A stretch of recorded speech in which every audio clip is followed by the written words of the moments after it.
Bonjour, ici Francis Laplante et concernant mon histoire d'être une personne extorquée, mise à la rue et pratiquement détruite à 100%.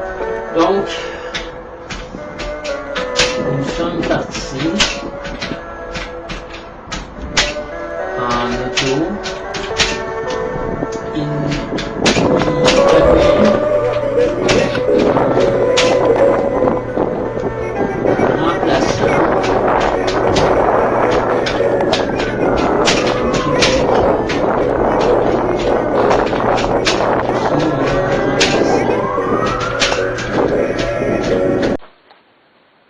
Donc, 1992,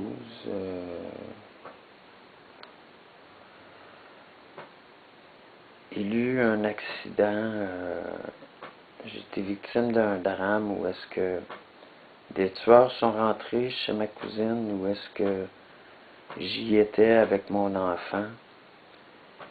Ils voulaient tuer mon enfant et ont voulu me tuer et ont voulu tuer mon ex.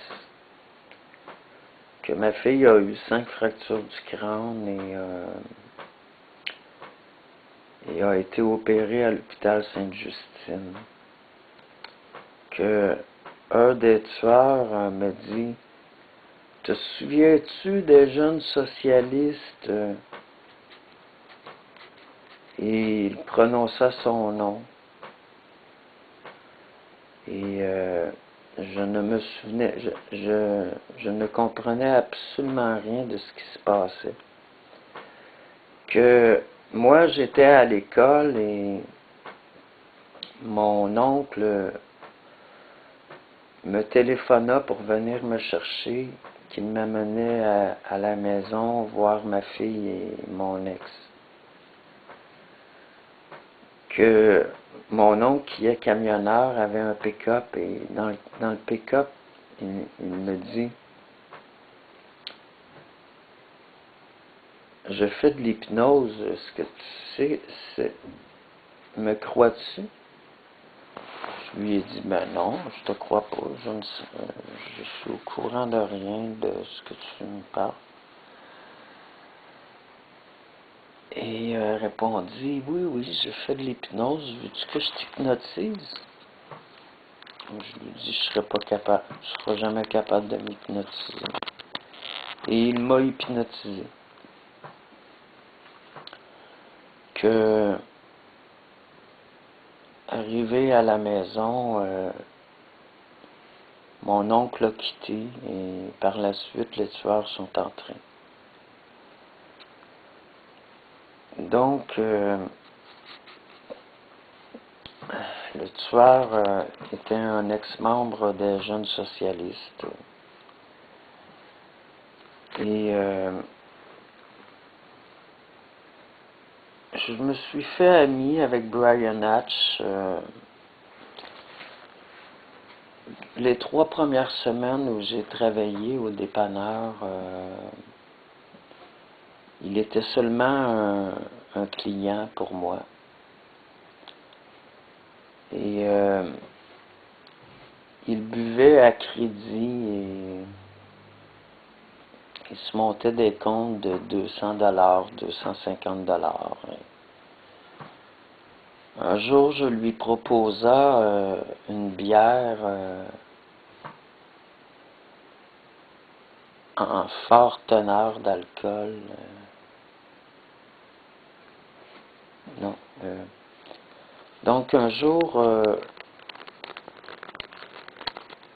je m'invita chez lui en lui disant: je finis à 11 heures. J'aimerais ça, on pourrait prendre une bière ensemble et jaser, mais je n'étais pas alcoolique à cette époque-là. Et je me fis ami avec Brian.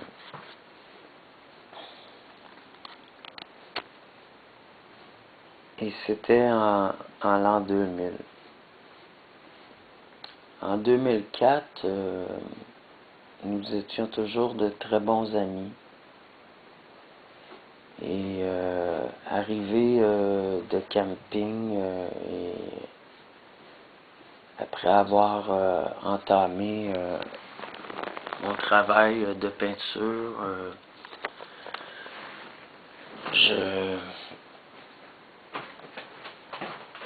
j'étais souvent chez Brian les soirs à fumer de la marijuana et à boire un peu, quelques bières. Je buvais seulement qu'un peu. Une grosse bière était suffisante pour moi.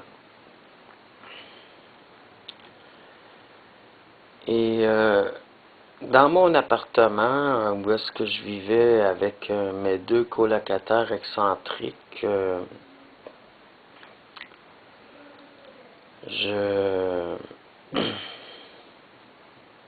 j'avais installé mon atelier.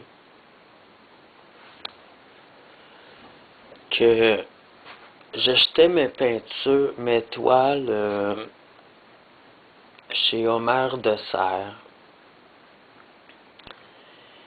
Et ce qui m'inspirait, c'était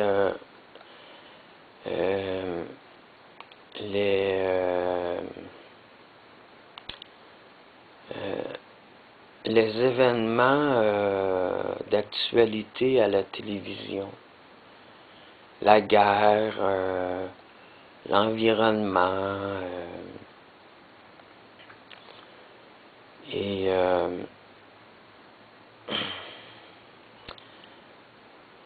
Marc avait sa chambre et mon colocataire avait sa chambre. Et moi, ma chambre, c'était la cuisine. Que toutes mes peintures se retrouvaient dans la cuisine, et ainsi que mes pinceaux et mon matériel d'artiste. La table de cuisine a donné sur une fenêtre, une ancienne grande fenêtre, où est-ce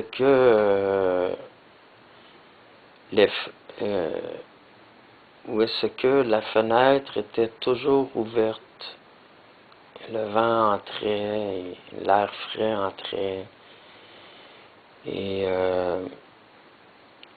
comme breuvage, nous buvions du café. La table était remplie de pots de café et de sucre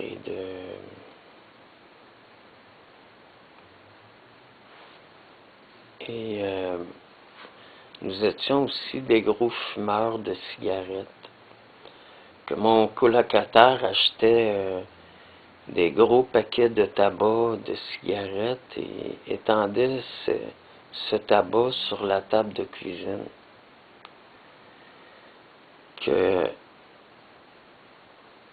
Jacob, mon colocataire juif, lui, le matin se levait, allait à la table, se roulait des cigarettes et roulait des joints. Il avait une grosse voix, et il était petit, mais gros et fort. Et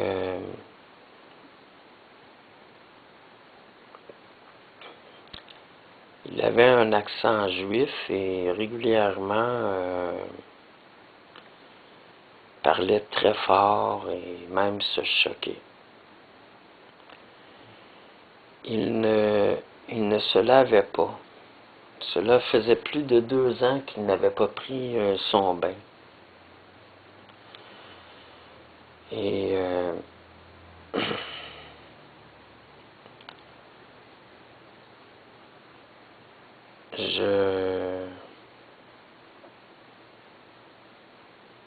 j'ai peint 16 toiles de mon exposition.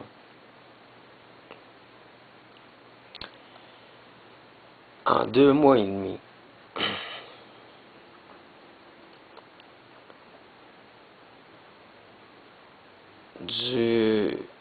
du mois d'août, en fait, j'ai commencé à peindre réellement août, septembre, octobre, novembre, en fait. Août, septembre et octobre. Et arrivé au mois d'août, je partis avec quelques toiles inachevées pour présenter